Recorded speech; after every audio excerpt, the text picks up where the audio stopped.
What is democracy and why democracy, यानी कि लोकतंत्र क्या है और क्यों है। अब देखिए, डेमोक्रेसी ना कोई छोटी मोटी चीज नहीं है।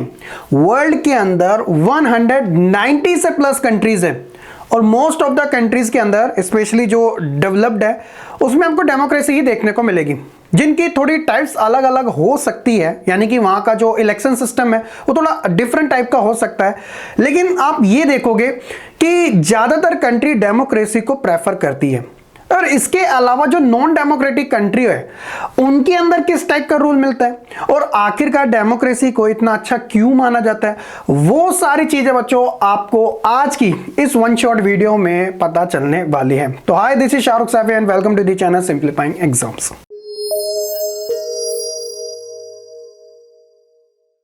बेसिकली बच्चों इसको हम दो पार्ट में लेकर चलेंगे। पहला जो पार्ट कवर करेंगे वो व्हाट इज डेमोक्रेसी से रिलेटेड होगा। सेकंड जो काफी शॉर्ट पार्ट है वो व्हाई डेमोक्रेसी से होगा।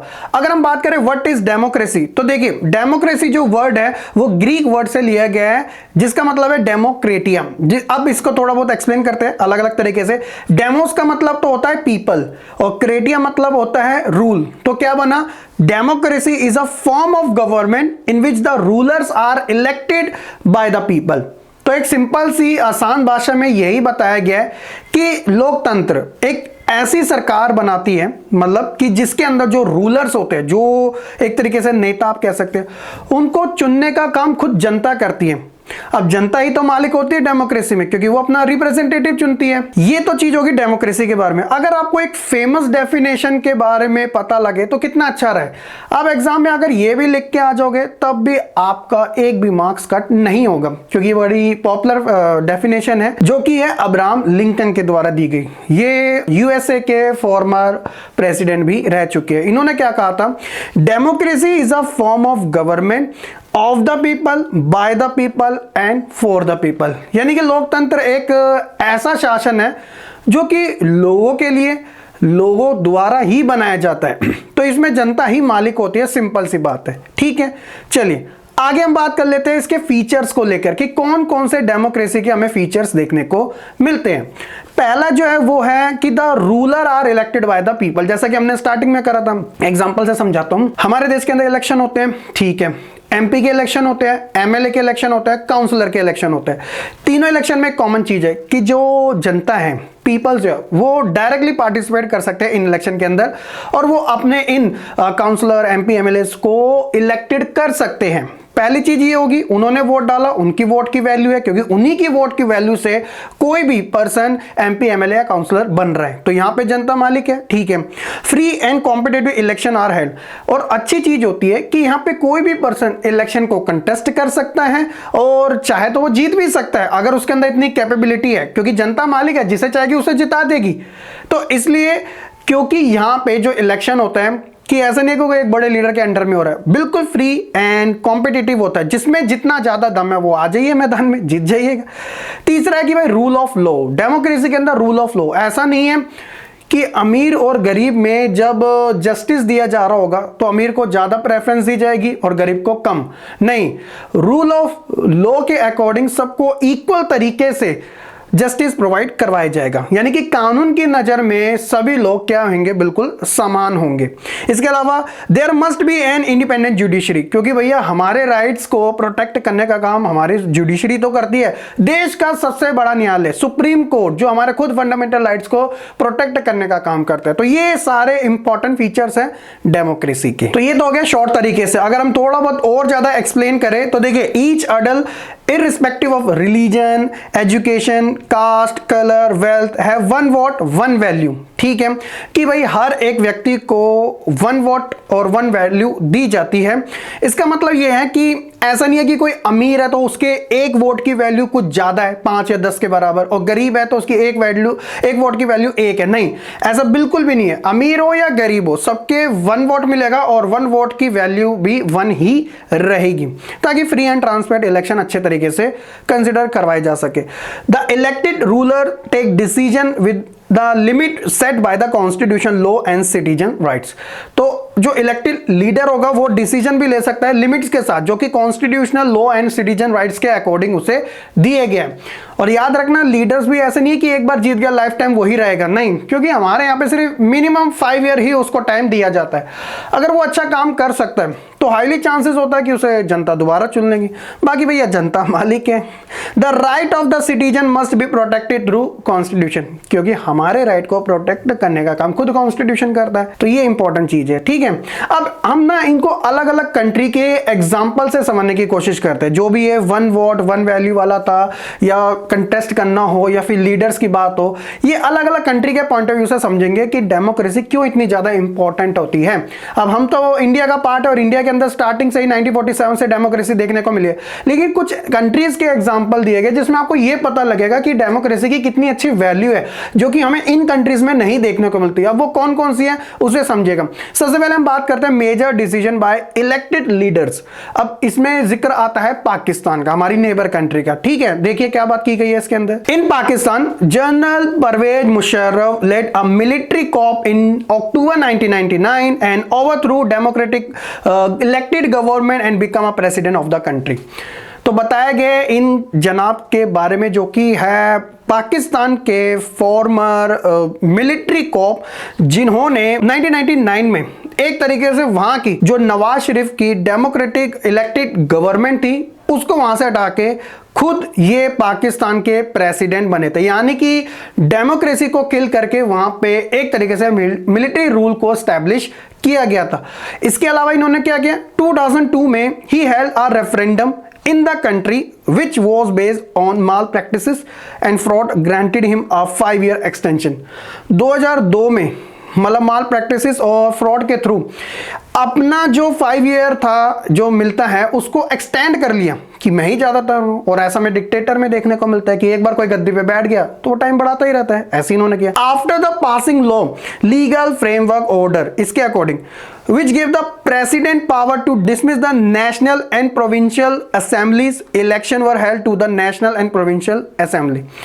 तो जो भी अब वहां पे इलेक्शन हेल्ड होते थे उन्हें खत्म कर दिया गया और एक लीगल फ्रेमवर्क ऑर्डर के अकॉर्डिंग इलेक्शन कंडक्ट करवाए गए। अब ये इलेक्शन ठीक उसी तरीके से थे, कोई जीते या हारे उससे कोई फर्क नहीं पड़ता, क्योंकि जो मेन लीडर है वो खुद यही रहेंगे। जैसा कि हमें कम्युनिस्ट गवर्नमेंट में देखने को मिलता है, चाइना के अंदर इलेक्शन वहां भी हेल्ड होते हैं लेकिन परमिशन लेने पड़ती है पहले वहां की कम्युनिस्ट गवर्नमेंट से, ठीक है। अब ऐसे इन्होंने किया था क्योंकि मेन पावर तो इन्हीं के पास थी। अब जो इलेक्टेड जो भी वहां का लीडर होगा तो वो परमिशन के बेसिस पे काम करेगा, ना कि इंडिपेंडेंट होके। तो ये कुछ इस तरीके से यहां पर हमें देखने को मिला था।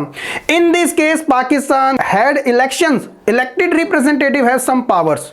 तो पाकिस्तान के अंदर इलेक्शन होते हैं और जो इलेक्टिव रिप्रेजेंटेटिव होता है उसके पास कुछ पावर्स होती हैं, but the final power rest with the military officer and the general Parvez Musharraf himself. So this should not be called a democracy, क्योंकि डेमोक्रेसी के अंदर तो हमें यही देखने को मिलता है कि जो भी इलेक्टेड लीडर है वो इंडिपेंडेंट होकर काम कर सकता है, उसके ऊपर किसी अदर्स का कोई प्रेशर नहीं होता, क्योंकि यही डेमोक्रेसी की सबसे अच्छी बात मानी जाती है। In a democracy the final decision making power must rest with the those elected by the people. तो फिर जब उसके पास ही नहीं होगी तो फिर किसके पास होगी, क्योंकि जनता ने तो उसे चुना है, ये चीज है। तो पहला केस आपको समझ आया कि मेन पावर, ये वाली लाइन को आप हाईलाइटेड कर सकते हैं कि जो डिसीजन मेकिंग पावर होती है वो इलेक्टेड मेंबर के पास होने चाहिए, ना कि कोई किसी की डेमोक्रेटिक गवर्नमेंट को हटा के अपना मिलिट्री रूल स्टैब्लिश कर ले और अपनी तानाशाही चलाए, तो ये गलत है, ठीक है।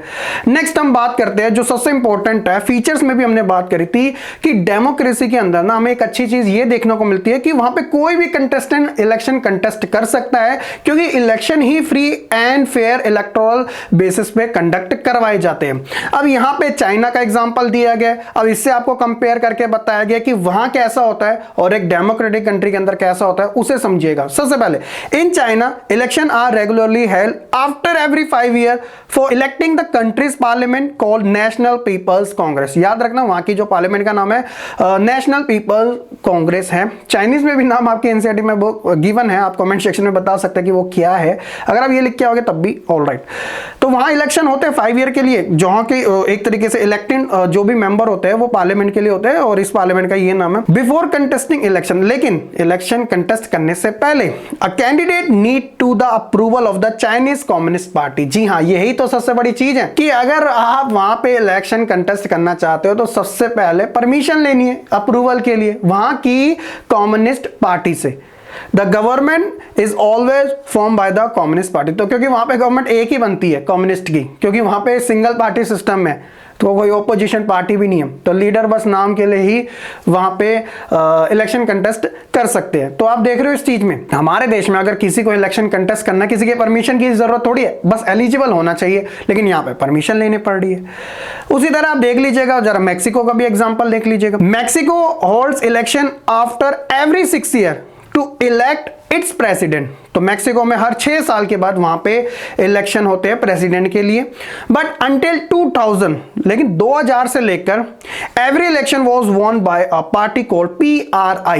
PRI मतलब इंस्टीट्यूशनल रेवोल्यूशनरी पार्टी। तो ये देखा गया साल 2000 से वहां एक ही पार्टी बार बार जीतते आ रही है जिसका नाम PRI है। अब ऐसा क्यों है, उसमें ऐसा क्या खास है, उसके बारे में ही बताएं। क्योंकि वो फ्री एंड फेयर तरीके से इलेक्शन कंटेस्ट नहीं कर रही है, कुछ ना कुछ गड़बड़ी कर रही है। कैसे? Opposition party did not contest election, opposition party को इलेक्शन ही नहीं कंटेस्ट करने देती। But never manage to win as PRI was known the use many dirty tricks to win election. क्योंकि वहां की जो रूलिंग पार्टी है PRI, वो इतनी डर्टी ट्रिक्स का यूज करती है इलेक्शन के अंदर कि सवाल ही नहीं पैदा होता कि कोई ऑपोजिशन पार्टी वहां पे जीत जाए। Both this case should not be called a democracy. इन दोनों ही सिचुएशन में हम नहीं कह सकते कि ये एक डेमोक्रेटिक कंट्री है, क्योंकि एक ये कोड भी पढ़ लीजिएगा, a democracy must be based on a free and fair election where those currently in power have a fair chance of losing. क्योंकि अब यहाँ पे 70 ईयर के आसपास आप देखोगे कांग्रेस रूलिंग पार्टी रही है हमारे देश के अंदर, और आज उसको बहुत मुश्किल होती है जीतने में। क्योंकि डेमोक्रेसी की अच्छी बात होती है, कितनी भी कोई स्ट्रांग पार्टी क्यों ना हो, अगर जनता ने उसे हराया तो उसे अपनी हार को एक्सेप्ट करना ही पड़ता है। ठीक है, तो ये होता है free and fair electoral competition. Next हम बात करते हैं जो सबसे इंपॉर्टेंट है, वो है 1 पर्सन 1 वोट 1 वैल्यू। क्या अब इसमें क्या बात की गई, वही वेरियस कंट्री के एग्जांपल से बताया गया। There are many instances of denial of equal right to vote. जैसे हमारे देश के अंदर किसी भी पर्सन के साथ उसकी कास्ट, उसके बर्थ, उसके जेंडर और उसके रिलीजन को लेकर डिस्क्रिमिनेट नहीं किया जाएगा, इक्वल तरीके से उसे वोट प्रोवाइड कराया जाएगा अगर वो एलिजिबल है, और उस वोट की वैल्यू भी सेम रखी जाएगी जो अदर्स को मिली है। लेकिन हमें कुछ ऐसी कंट्रीज देखने को मिले जहां पे 1 पर्सन 1 वोट की वैल्यू है ही नहीं, क्योंकि ऐसे बहुत सारे एग्जांपल देखने को मिले। सऊदी अरेबिया का देखते हैं, women do not have the right to vote. Saudi Arabia में पहले के टाइम पे वुमेन्स को वोट डालने का राइट ही नहीं था, हालांकि उधर मोनार्की सिस्टम ही देखने को मिलता, किंग वाला रूल। तो वहां पे वोट की वैल्यू नहीं है क्योंकि वुमेन्स को पहले नहीं मिला था। हालांकि अब ये चीजें ना थोड़ी चेंजेस हो चुकी है, प्रेजेंट टाइम में अब वुमेन्स को भी वोट डालने का राइट्स सऊदी अरेबिया में मिल चुका है। लेकिन हम बात कर रहे हैं यहाँ पे इक्वल वोट्स की। एस्टोनिया को लेके बात की गई है। Estonia had made its citizenship rule in such a way that people belonging to Russian minority find it difficult to get the right to vote। अब एस्टोनिया एक ऐसी कंट्री है जो कि आप कह सकते हो कि रशिया की नेबर कंट्री ही है। अब वहां पे जो रशियन जो आपको लोग मिलेंगे उनको एक अच्छे तरीके से राइट टू वोट नहीं मिला हुआ, यानी कि उनके वोट की वैल्यू सेम नहीं है जितनी एस्टोनिया के पीपल्स की है, क्योंकि उन्होंने कुछ ऐसे रूल बना रखा है। तो हमें 1 वोट 1 पर्सन वाला सिस्टम यहां भी नहीं देखने को मिलता। फिजी का एग्जांपल भी दिया गया। Fiji the electoral system is such that the vote of an indigenous Fiji has more value than that of the Indian Fijian. जी हाँ, फीजी के अंदर इंडियन फीजियन भी हमें देखने को मिलते हैं, लेकिन वैल्यू की जब बात आती है तो उनकी वैल्यू ज्यादा है जो इंडिजीनियस फीजी है, वहां के जो नेटिव पर्सन हैं। जो इंडियन फीजियन है उनकी वैल्यू नहीं है। तो इक्वालिटी हमें वोट में नहीं देखने को मिली। इस कंडीशन में भी हम इस कंट्री को डेमोक्रेटिक नहीं कह सकते, क्योंकि in a democracy each adult citizen must have 1 vote and each vote must have 1 value, जैसा कि इंडिया के अंदर। होप सो कि आपको ये भी समझ आ चुका होगा। नेक्स्ट हम बात करते हैं rule of law and respect for rights के बारे में। कि ये रूल ऑफ लॉ क्या है और रिस्पेक्ट राइट्स की किस तरीके से होती है, उसमें भी आप देखिएगा अलग अलग कंट्री के example. Since independence Zimbabwe rule by ZANU PF party, तो वहां पे एक पार्टी है जानु पीएफ, इंडिपेंडेंस से लेकर प्रेजेंट टाइम तक वहां पे ज्यादातर हमें जिम्बाब्वे के अंदर यही पार्टी का रोल देखने को मिला।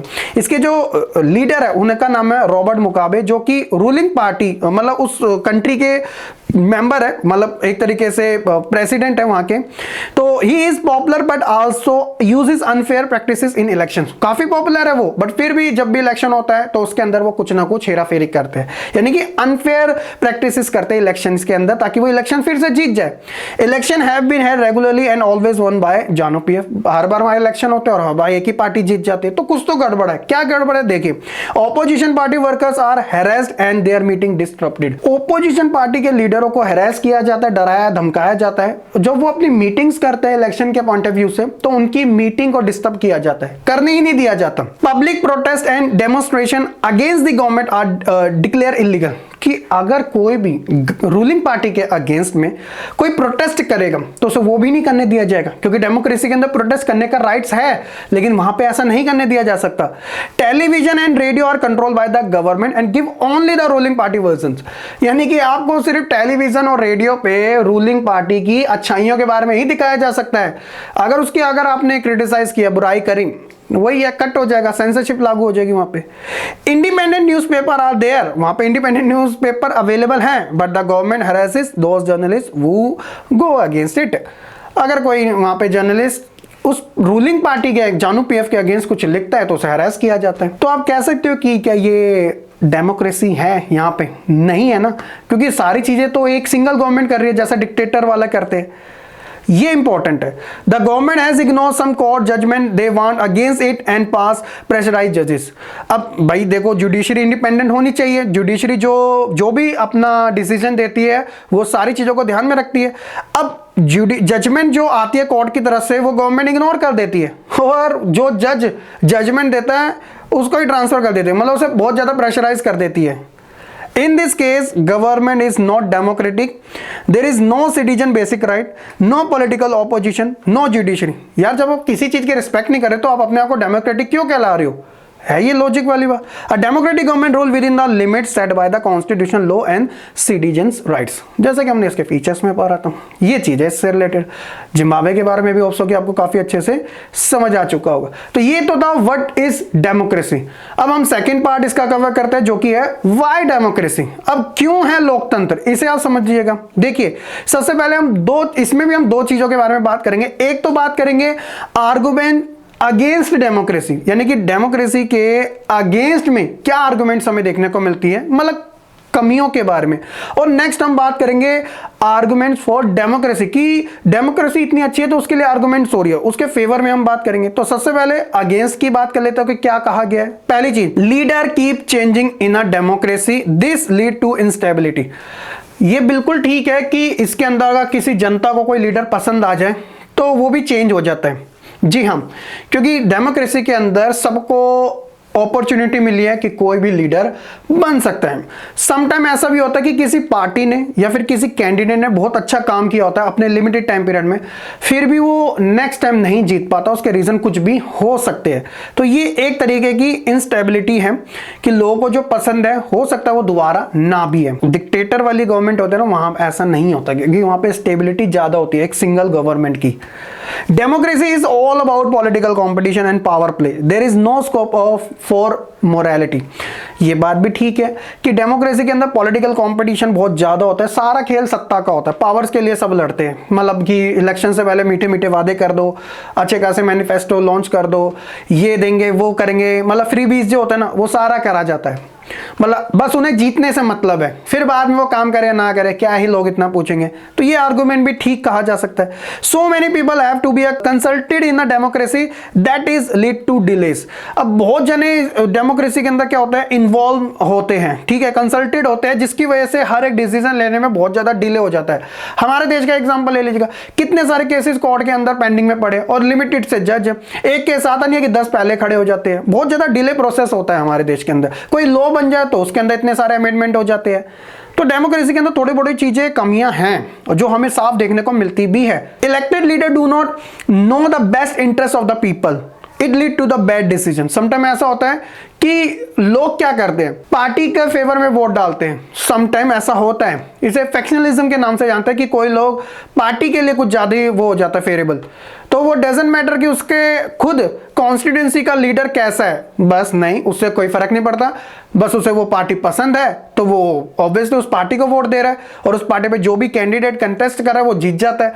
अब वो 5 सालों तक काम करे या ना करे, क्योंकि लोगों ने तो ज्यादातर वोट पार्टी को देख के दिए, तो अब वो बोलेगा भाई मेरे को तो देख के आपने दिया नहीं, तो इसलिए उसकी रिस्पॉन्सिबिलिटी ना बहुत कम हो जाती है। तो इसी वजह से वो बैड डिसीजन लेता है या कहीं का डिसीजन ही नहीं लेते, काम ही नहीं करते हैं, जिससे लोगों को प्रॉब्लम होती है। तो ये थोड़ा डेमोक्रेसी में देखने को मिलता है, लोग कभी कभार ऐसे भटक से जाते हैं। और इसके अलावा democracy lead to corruption for its based on electoral competition. Sometime ये चीजें भी चलते रहते हैं, मुफ्त वाली चीजें, करप्शन बहुत ज्यादा होता है भैया। बहुत लीडर आपने भी देखे होंगे, सुने होंगे, पढ़ा होगा कि बहुत ज्यादा उनके ऊपर क्रिमिनल केसेस लगे हुए होते हैं, बहुत ज्यादा उन्होंने भी फ्रॉड किया होता है, इतनी सारी उनके पास प्रॉपर्टियां भी होती है। अब यही चीज अगर कोई गवर्नमेंट एग्जाम की प्रिपरेशन कर रहा है ना, अगर उसके बैकग्राउंड में कोई क्रिमिनल केसेस मिला तो वो एग्जाम ही नहीं दे सकता। और जबकि हमारे देश के अंदर जो लीडर इलेक्शन कंटेस्ट कर रहा है उसके पास ऑलरेडी इतने सारे क्रिमिनल केसेस लगे, बट वो फिर भी जीत जाता है। ये समटाइम थोड़ा बहुत अनफेयर चीजें हमें देखने को मिल जाती है। ये थोड़ी बहुत आर्ग्यूमेंट्स है डेमोक्रेसी के अगेंस्ट में। चलो हमने थोड़ी बुराई कर ली इतने टाइम बाद थोड़ी बहुत, और जो कि रियलिटी भी है, ऐसा नहीं है कि हम आंखें बंद करके डेमोक्रेसी को अच्छा ही बोलते रहे, जो कमियां उसके बारे में तो बात करनी पड़ेगी। इसके अलावा अगर हम डेमोक्रेसी के लिए आर्गुमेंट्स करें कि भाई डेमोक्रेसी क्यों जरूरी है, व्हाई डेमोक्रेसी, यही तो हम टॉपिक पढ़ रहे हैं, तो देखिए इसके भी अच्छी चीज है। A democratic government is a better because it is more accountable form of government. क्योंकि भैया कम्युनिस्ट में तो ऐसा होता ही नहीं है, डिक्टेटरशिप वाली में, क्योंकि वो अकाउंटेबिलिटी नहीं रखती। भैया जो वो ऑर्डर दे रही है लोगों को मानना पड़ता है, और लोग उनके अगेंस्ट में नहीं खड़े होते, क्योंकि वो डिक्टेटर है, वो जो चाहे वो कर सकती है। मैं आपको एक सीन बताता हूँ, चाइना के अंदर बैंक करप्ट हो गया तो लोग अपना पैसा डिमांड कर रहे थे, तो वहां की खुद गवर्नमेंट ने यही ऑर्डर दे दिया मिसाइल्स उड़ा दो। जी हाँ, ऐसे केसेस आपको अटपटे से बहुत सुनने को मिलेंगे। लेकिन अगर यहां पे कुछ ऐसा होता है तो खुद पब्लिक प्रोटेस्ट कर सकती है, क्योंकि जनता जो है वो मालिक है, और यहाँ पे गवर्नमेंट की अकाउंटेबिलिटी मिलती है, उसे जवाब देना पड़ता है, हर चीज का देना पड़ता है। Democracy improve the quality of decision making. अगर कोई गवर्नमेंट ने कोई डिसीजन लिया, वो सही तरीके से काम नहीं कर रहा, तो उसमें अमेंडमेंट भी किया जा सकता है। Democracy provides a method to deal with the differences and the conflict. क्योंकि समटाइम ये चीजें हो जाती है, लेकिन ऐसा भी नहीं है कि सब खत्म हो जाता है। उसके अंदर आप कह सकते हो कि जो कॉन्फ्लिक्ट हुआ है, जो डिफरेंसेस है, उसमें डील्स हो सकती है मेथड के बेसिस पे, एक प्रोसीजर को फॉलो करना पड़ता है, that's it. Democracy enhance the dignity of citizen. लोगों के हितों का ध्यान रखा जाता है। Democracy allow us to correct its own mistake. अगर कोई गलती हो जाए तो उसमें सुधार भी किया जा सकता है। ये डेमोक्रेसी को लेकर आर्गुमेंट्स जो है इसके फेवर में दी गई है। होप्स हो गया आप ये दोनों अच्छे समझ आ चुके। ब्रॉडर मीनिंग की अगर बात करें डेमोक्रेसी के, ये भी समझ लीजिएगा। Under representative democracy everyone does not rule. क्योंकि भैया ऐसा होता है डेमोक्रेसी के अंदर जो रिप्रेजेंटेटिव होते हैं सिर्फ वो ही रूल कर सकते हैं। और वो कौन से representative? The elected representative take a decision on behalf of their people. जो चुने हुए हैं सिर्फ वही डिसीजन ले सकते हैं। Modern democracy are characterised by the huge population which make it impossible for them to make the right decision.